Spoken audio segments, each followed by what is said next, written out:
Welcome to global short and academy. நாம் இந்த வீடியோவில் எதை பற்றி பார்க்க போகிறோம் அப்படின்னா, எக்ஸாமில் என்னென்ன தவறுகள் நம்ம வந்து பண்ணிடக்கூடாது, மால் ப்ராக்டிசஸ்ன்னு சொல்லுவாங்க, அதெல்லாம் எதெல்லாமல் நம்ம வந்து பண்ணிடக்கூடாது அப்படின்றத நம்ம வந்து பார்க்க போகிறோம். அது பார்க்குறதுக்கு முன்னாடி ஸ்க்ரீனில் உங்களுக்கு ஒரு பிடிஎஃப் நான் வந்து ஷோ பண்ணுறேன். இது பாருங்கள். இது வந்து பார்த்தீங்கன்னா February 2024 வந்து ரிசல்ட்டு எல்லாருக்கும் வரப்போ வராமல் வித்ஹெல்டுன்னு சொல்லிட்டு வந்திருக்கும். அதுக்கப்புறமா வந்து பார்த்தீங்கன்னா அவங்க கமிட்டி போட்டு என்ன பண்ணுவாங்கன்னா ரிசல்ட் வந்து ரிலீஸ் பண்ணுவாங்க. ஸோ அந்த ரிசல்ட் தான் நீங்கள் வந்து பார்க்குறீங்க இப்போ. சரிங்களா, இங்கேவே போட்டிருக்காங்க பாருங்கள். தொழில்நுட்ப கல்வி இயக்ககம் தேர்வு பிரிவு அரசு வணிகவியல் தேர்வுகள் February 2024 வித்ஹெல்டு செய்யப்பட்ட தேர்வர்களில் லெட் ஆஃப் செய்யப்பட்ட தேர்வர்களின் தேர்வு மொழிகளை வெளியிடுவது தொடர்பாக அப்படின்னு சொல்லிட்டு. ஸோ மால் ப்ராக்டிசஸ் நம்ம வந்து எதனா பண்ணிட்டோம் அப்படின்னு வச்சுக்கோங்களேன், எக்ஸாமில் நம்மளுக்கு எல்லாேருக்கும் ரிசல்ட் வரப்போ வராது. ஈவன் நீங்கள் பாஸே இருந்தால் கூட, பாஸ் மார்க்கே எடுத்திருந்தால் கூட ரிசல்ட் வராது. உங்களுக்கு வந்து வித்ஹெல்டு தான் சொல்லிட்டு வரும். ஸோ இது லாஸ்ட் எக்ஸாமுக்கு ரிலீஸ் பண்ணது. கொஞ்ச நாள் கழித்து இல்லைனா ஒரு மாதம் கழித்து என்ன பண்ணுவாங்கன்னா, வித்ஹெல்டுன்னு சொல்லிட்டு யார் யாருக்கெல்லாம் வந்து ஃபஸ்ட் வாட்டி ரிசல்ட் வந்துச்சோ அவங்களுக்கு அதுக்கப்புறமா ரிசல்ட் வந்து வரும். ஒரு கிரேடுக்குமே வந்து விட்டுருப்பாங்க. Type writing English junior, type writing Tamil junior, அதுக்கப்புறமா type writing English senior, type writing Tamil senior, shorthand English senior. Okay, இந்த மாதிரி ஒரு இதுக்குமே வந்து விடுவாங்க. ஸோ எதனால் இந்த மாதிரி வித்ஹெல்டுன்னு சொல்லிட்டு வருது அப்படின்றத நம்ம வந்து பார்க்கலாம்.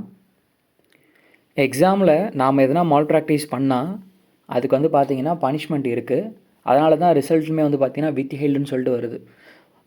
வித்ஹெல்டுன்னு சொல்லிட்டு வந்துட்டு அதுக்கப்புறமா கமிட்டி வந்து என்ன பண்ணுவாங்க அப்படின்னா, ஒரு சிலருடைய ரிசல்ட் வந்து லெட் ஆஃப் பண்ணுவாங்க. அதுதான் வீடியோவில் வந்து பார்த்துருப்பீங்க.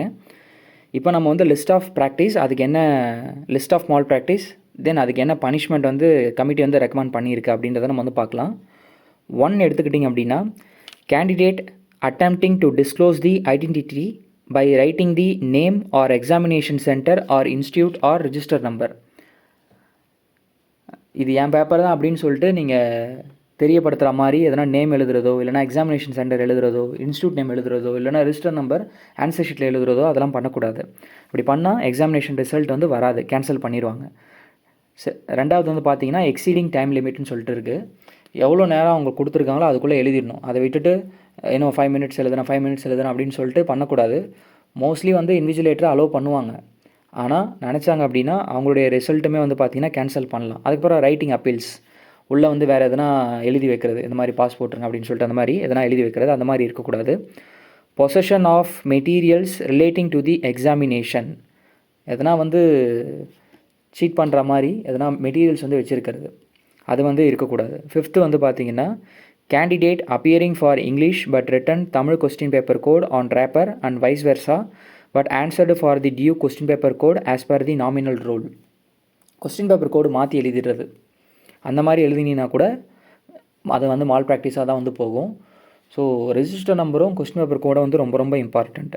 6th என்ன சொல்லியிருக்காங்க பாருங்கள். Appeared pre junior type writing examination not through approved இன்ஸ்டிடியூட்னு சொல்லியிருக்காங்க. இது டைப் ரைட்டிங் ப்ரீ ஜூனியர் வந்து பார்த்திங்கன்னா இன்ஸ்டியூட் மூலமாக தான் போகணும் அப்படின்னு சொல்லிட்டு இருக்குது. ஸோ அப்படி அப்ரூவ்டு இன்ஸ்டியூட் மூலமாக போகல அப்படின்னா ரிசல்ட் வந்து கேன்சல் பண்ணிடும் அப்படின்னு சொல்லியிருக்காங்க. Next, difference in the name written on fly slip with the nominal roll. அந்த அவங்க ஒரு லிஸ்ட்டு வச்சுருப்பாங்க, அட்டண்டன்ஸ் ஷீட்டு. அதுக்கப்புறமா வந்து பார்த்திங்க அப்படின்னா ஃப்ளை ஸ்லிப்பில் நேம் எதனா வந்து டிஃப்ரென்ஸ் இருந்துச்சுன்னா அதுவுமே வந்து அவங்களுடைய ரிசல்ட்டுமே வந்து கேன்சல் பண்ணிடுறாங்கன்னு சொல்லிட்டு போட்டிருக்கு. அதுக்கப்புறமா if answer sheet is not enclosed or tied in the wrapper sheet கூட வந்து பார்த்திங்கன்னா ஆன்சர் ஷீட்டை வந்து நல்லா கட்டியிருக்கணும். அப்படி கட்டி இல்லை அப்படின்னா அவங்களுடைய ரிசல்ட்டுமே வந்து கேன்சல் பண்ணிடும் அப்படின்ற மாதிரி சொல்லியிருக்காங்க. 9th எடுத்துக்கிட்டிங்க அப்படின்னா, if the candidate has not return the dictation in short hand instead he or she has written in long hand. நான் நிறைய பேருக்கு சொல்லியிருக்கேன் அது. நீங்கள் வந்து டிக்டேஷன் கொடுக்குறப்ப வந்து பார்த்திங்க அப்படின்னா ஷார்ட் ஹேண்டில் தான் எழுதணும். சில பேர் வந்து ஆல்ஃபாபெட்டில் எழுதுகிறேன் அப்படின்னு சொல்லுவாங்க. சில பேர் வந்து நான் இங்கிலீஷ்லேயே எழுதிக்கிட்டேன் அப்படின்னு சொல்லுவாங்க. அதெல்லாம் வந்து பார்த்திங்கன்னா பார்த்துட்டாங்கன்னா இன்விஜிலேட்டர் ரிசல்ட் வந்து கேன்சல் பண்ணிடுவாங்க.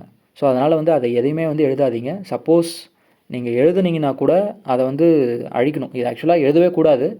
சப்போஸ் உங்களுக்கு எழுதிட்டிங்கன்னு வச்சுக்கோங்களேன், அதை வந்து அழிச்சிருங்க. ஆனால் என்னுடைய சஜஷன் எழுதவே கூடாது. சரிங்களா? ஷார்ட் ஹேண்டில் தான் வந்து எழுதணும்.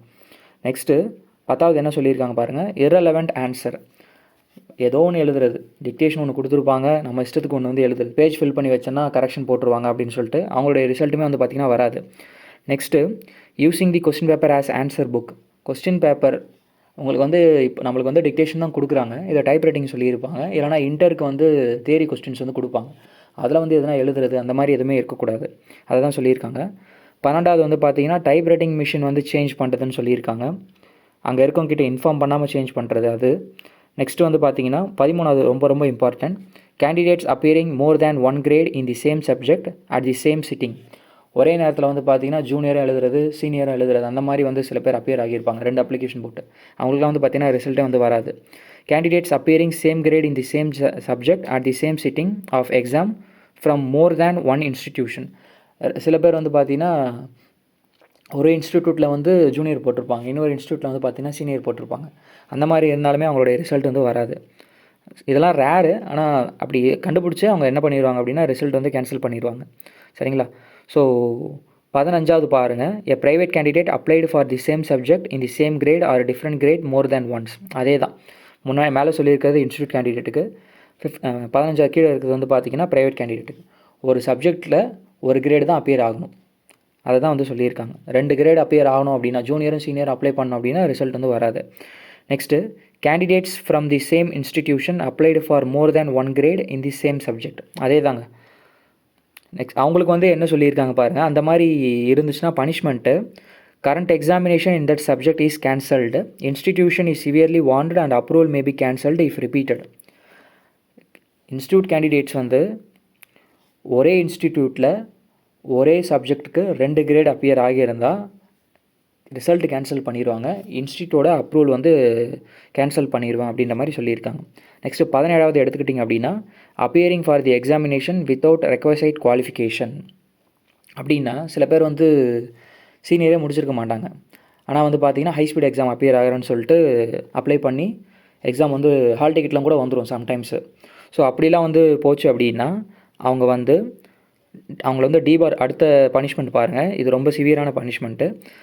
ரிசல்ட்டு கேன்சலேஷன் பண்ணுவாங்க, கூடவே வந்து பார்த்திங்கன்னா அடுத்தடுத்த எக்ஸாமினேஷனில் வந்து அந்த கேண்டிடேட் அப்பியரே ஆக முடியாது, டிபார் பண்ணிடுவோன்னு சொல்லிட்டு போட்டிருக்காங்க 17வதுலேருந்து. அதே மாதிரி attaching the answer script of the first paper along with the script of second paper அப்படின்னு சொல்லிட்டு. ஸோ அப்பப்போ வாங்கிடுவாங்க, இந்த மிஸ்டேக்ஸ் நடக்கிறதுக்கு சான்ஸ் இல்லை. Next, candidate taking the answer scripts with him out of the examination hall. Answer ஸ்கிரிப்டை வந்து எடுத்துகிட்டு போகக்கூடாது. ஈவன் எந்த பேப்பருமே வந்து எக்ஸாம் ஹால் வந்து எடுத்துகிட்டு வரக்கூடாது. சில பேர் டைப் ரைட்டிங் பேப்பர்லாம் எடுத்துகிட்டு வந்துடுவாங்க, அந்த மாதிரி எடுத்துகிட்டு வரக்கூடாது. அவங்க பார்த்தாங்கன்னா பிரச்சனை ஆயிரும், பார்த்துக்கோங்க. அதே மாதிரி position of material relating to the examination and copying. அதாவது மெட்டீரியல் நீங்கள் எதனா வச்சுருந்தீங்க அப்படின்னாலே ரிசல்ட் கேன்சல் பண்ணிடுவாங்க. அந்த மெட்டீரியலும் நீங்கள் எழுதுனதும் செக் பண்ணி எழுதியிருக்கீங்க அப்படின்னா டிபார் பண்ணிடுவாங்க. அதை தான் வந்து சொல்லியிருக்காங்க. Answering the question paper not pertaining to the batch. ஏதோ ஒரு கொஸ்டின் பேப்பருக்கு நீங்கள் ஆன்சர் எழுதிட்டு இருக்கிறது அந்த மாதிரி இருந்தாலுமே வந்து பார்த்தீங்கன்னா டிபார் பண்ணிடும்னு சொல்லிட்டு போட்டிருக்கு. Misbehaviour in the examination hall by the candidate. இது ரொம்ப ரொம்ப இம்பார்ட்டண்ட். இன்விஜிலேட்டர்கிட்ட வந்து எதுவாக இருந்தாலும் பொலைட்டாக ரெஸ்பெக்டாக கேட்கணும். ஓகே, இல்லைனா வந்து அவங்க மிஸ்பிஹேவியர் பண்ணாங்க அப்படின்னு சொல்லிட்டு உங்களை டிபார் பண்ணுறது கூட சான்ஸ் இருக்குது. அதனால் வந்து அவங்கக்கிட்ட கேட்குறது வந்து பார்த்தீங்கன்னா கரெக்டாக கேளுங்க, எந்த ஒரு மிஸ்பிஹேவியரும் வந்து வேண்டாம், இன்விஜிலேட்டர்கிட்டையும் சரி பக்கத்தில் இருக்கவங்ககிட்டையும் சரி. நெக்ஸ்ட்டு 23 பார்த்தீங்கன்னா, inserting additional sheet typed or written by any person other than the candidates. பக்கத்தில் யாருன்னா எழுதி கொடுத்தது அப்படியே இந்த பேப்பரில் வந்து அப்படியே அட்டாச் பண்ணிடுறது. இந்த மாதிரிலாம் வந்து இருக்கவே தான் இந்த மிஸ்டேக்ஸ்லாம், இந்த மால் ப்ராக்டிஸ்லாம் இருக்கவே தான் இதுக்கெலாம் பனிஷ்மெண்ட் போட்டிருக்காங்க. இந்த மாதிரியுமே பண்ணுறாங்க. Next, usage of answer book or additional sheet not supplied by the department. நாமளே பேப்பர் எடுத்துகிட்டு போய் எழுதுறது அந்த மாதிரி வந்து இருக்கக்கூடாது. அவங்க என்ன பேப்பர் கொடுக்குறாங்களோ அதில் தான் வந்து பார்த்திங்க அப்படின்னா ஆன்சரை வந்து எழுதணும். அதுக்கப்புறமா 25, usage of electronic gadgets for recording information related to examination. எதனா வந்து ஃபோன் எடுத்துகிட்டு போயிட்டு டிக்டேஷன் வந்து அவங்க கொடுக்குறப்ப ரெக்கார்ட் பண்ணுறது, இந்த மாதிரிலாம் கூட நடக்குது போல் இருக்குது. ஸோ அந்த மாதிரிலாம் எதனா இருந்தாங்க அப்படின்னா டிபார். அதுக்கப்புறமா வந்து பார்த்திங்க அப்படின்னா ரிசல்ட் வந்து வராது. Next, candidates with same registration number for the same subject appearing in more than 1 batch in the same centre. போய் அட்டன் பண்ணிட்டு வந்திருப்பாங்க, திரும்பியும் போயிட்டு இன்னொரு வாட்டி அதே இது கொண்டு போயிட்டு இன்னொரு வாட்டி அடிக்கலாம் அப்படின்னு சொல்லிட்டு ஃபஸ்ட் பேட்சில் நான் சரியாக அடிக்கலாம் அப்படின்னு சொல்லிட்டு செகண்ட் பேட்சில் எழுதுறது. ஒரு வாட்டி அடிச்சாச்சுன்னா அவ்வளோதான். டைப் ரைட்டிங்கில் தான் இது மோஸ்ட்லி நடக்கும். Next, enclosing of more than 1 answer sheet. அதான் ரெண்டு வாட்டி அடித்து 2 வாட்டியுமே வந்து கொடுத்துட்றது. Next, any malpractice is repeated in government technical examination. 29 எடுத்துக்கிட்டிங்கன்னா மோர் தேன் 1 சப்ஜெக்ட்னு சொல்லியிருக்காங்க. இதுக்கு வந்து பார்த்தீங்கன்னா candidate applied for 1 subject and appears for more than 1 subject. ஒரு சப்ஜெக்ட்டுக்கு அப்ளை பண்ணிவிட்டு 2 சப்ஜெக்ட்டுக்கு வந்து எக்ஸாம் போய் எழுதுறது. ஸோ அந்த மாதிரி இருந்துச்சுன்னா எந்த சப்ஜெக்ட்டுக்கு வந்து எந்த சப்ஜெக்ட் வந்து அப்ளை பண்ணாங்களோ அதுக்கு மட்டும்தான் ரிசல்ட் வரும் அப்படின்ற மாதிரி மேபி டிக்ளேர்டு தான் சொல்லியிருக்காங்க. ஓகே, அதுவுமே பார்த்துக்கணும். நெக்ஸ்ட்டு இம்பர்சனேஷன் அப்படின்னா உங்களுக்கு பதிலாக இன்னொருத்தரை வந்து எழுத வைக்கிறது. அந்த மாதிரி இருந்துச்சு அப்படின்னா ஃபுல்லாக டிபார் தான். Debarment for any period deemed fit. Okay, next 31 பார்த்தீங்க அப்படின்னா candidate reappearing for already passed subject. அதுவுமே பாருங்கள், நீங்கள் ஆல்ரெடி ஒரு சப்ஜெக்டில் வந்து கிளியர் பண்ணிட்டீங்க, சரி திரும்பியும் போய் எழுதலாம் அப்படின்னு சொல்லிட்டு இருந்தீங்கன்னா உங்களையுமே டிபார் பண்ணிடுவாங்க, காலவரையற்ற அப்படின்னு சொல்லிட்டு சொல்லியிருக்காங்க. Next any other malpractice that are not covered by this schedule. இது மட்டும் இல்லாமல் வேறு எதனா மால் ப்ராக்டிஸ் பண்ணாங்க அப்படின்னா ஸோ கமிட்டி எடுக்கிற முடிவு தான் அந்த மிஸ்டேக்ஸ், அந்த மால் ப்ராக்டிஸோட நேச்சர் பார்த்துட்டு அவங்க கொடுக்குற பனிஷ்மெண்ட் தான் அப்படின்னு சொல்லியிருக்காங்க. ஸோ இந்த பிடிஎஃப்பில் டிஸ்கஸ் பண்ணியிருக்கிற எந்த மால் ப்ராக்டிஸுமே நீங்கள் வந்து இன்வால்வ் ஆக வேண்டாம். அடுத்த வீடியோவில் வந்து அந்த ஃப்ளை ஸ்லிப் எப்படி ஃபில் பண்ணுறது அப்படின்றத வீடியோவில் நம்ம வந்து பார்க்கலாம். சரிங்களா? எக்ஸாம் எழுத போகிறவங்க நீட்டாக போய் எழுதிட்டு வந்துடுங்க. சரிங்களா? Thank you, all the very best. நம்ம இன்னொரு வீடியோவில் வந்து பார்க்கலாம். பாய்.